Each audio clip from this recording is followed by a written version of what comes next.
বরিশালেও চলছে মনোনয়নপত্র জমাতে। বিস্তারিত জানাতে সেখানে আছেন সহকর্মী অপূর্ব। অপু, যাচ্ছে তার কাছে। ত্রয়োদশ জাতীয় সংসদ নির্বাচনের মনোনয়নপত্র আজ জমা দেবার শেষ দিন এবং শেষ দিনে বরিশালের রিটার্নিং কর্মকর্তার কার্যালয়ে কার্যত এখন উৎসবমুখর পরিবেশ চলছে। বিভিন্ন রাজনৈতিক দলের নেতাকর্মীরা এখানে জড়ো হয়েছেন। এক এক করে বিভিন্ন রাজনৈতিক দলের শীর্ষ নেতারা যারা মনোনয়ন দল থেকে যাদেরকে মনোনয়ন দেওয়া হয়েছে তারা এখানে মনোনয়নপত্র জমা দিচ্ছে রিটার্নিং কর্মকর্তার কার্যালয়ে। ছবি যেটি দেখছেন এটি হচ্ছে বরিশালের জেলা প্রশাসক কার্যালয়ের ঠিক সামনের অংশ, সামনের চত্বর। ভিতরে এরই মধ্যে বাংলাদেশ জামায়াতে ইসলামের সহকারী সেক্রেটারি জেনারেল মোয়াজ্জেম হোসেন হেলাল তিনি এইমাত্রই আমরা দেখেছি যে তিনি ভিতরে গিয়েছেন, তিনি তার মনোনয়নপত্র জমা দেবার জন্য। সেই সাথে ভিতরে বাসদ মনোনীত ডাক্তার মনীষা চক্রবর্তী তিনিও ভিতরে রয়েছেন। তিনি তার মনোনয়নপত্রটি জমা দেবার জন্য ভিতরে গিয়েছেন। বাহিরে আরও বিপুল সংখ্যক নেতাকর্মীরা রয়েছে, আশপাশ ছড়িয়ে ছিটিয়ে রয়েছে।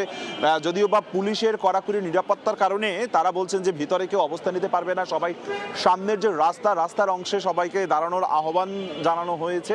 বিএনপির বরিশাল সদর আসনের প্রার্থী মজিবুর রহমান সরোয়ার তিনি আসবেন, তিনি নির্ধারিত সময় রেখেছেন দুপুর 12টায়, তিনিও আসছেন। হেভিওয়েট প্রার্থীর মধ্যে তিনি বরিশাল সদর আসন থেকে রয়েছেন। সেই সাথে সাথে ইসলামী আন্দোলন বাংলাদেশের মনোনীত প্রার্থী মুফতি মোহাম্মদ ফয়জুল করিম তিনি এর মধ্যে তার মনোনয়নপত্র জমা দিয়েছেন। রিটার্নিং কর্মকর্তার কার্যালয় থেকে জানানো হয়েছে যে বরিশালে যে 6টি আসন রয়েছে সেই 6টি আসনে 58 জন মনোনয়নপত্র নিয়েছেন।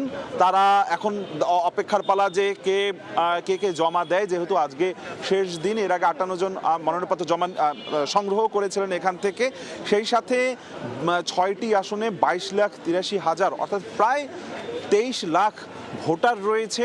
সবার মধ্যে একটা উৎসব, উৎকণ্ঠা, উচ্ছ্বাস রয়েছে যে কেমন হবে জাতীয় সংসদ নির্বাচন, ত্রয়োদশ জাতীয় সংসদ নির্বাচন। এই যে একটা উৎসবের ডামাডোল রয়েছে এই মুহূর্তে মনোনয়নপত্র জমা দেবার, সেটি যেন একেবারে নির্বাচনের দিন পর্যন্ত অব্যাহত থাকে, সেই আহ্বানটি এখানকার নেতাকর্মীরা সেই সাথে ভোটাররা চাইছেন। প্রার্থীরা বলছেন তারাও একটি সুষ্ঠু ভোট দেখার অপেক্ষায়। বরিশাল থেকে আমার কাছে আপাতত দুপুর 12 পর্যন্ত এতটুকুই খবর ছিল। সরাসরি যুক্ত ছিলাম বরিশালে।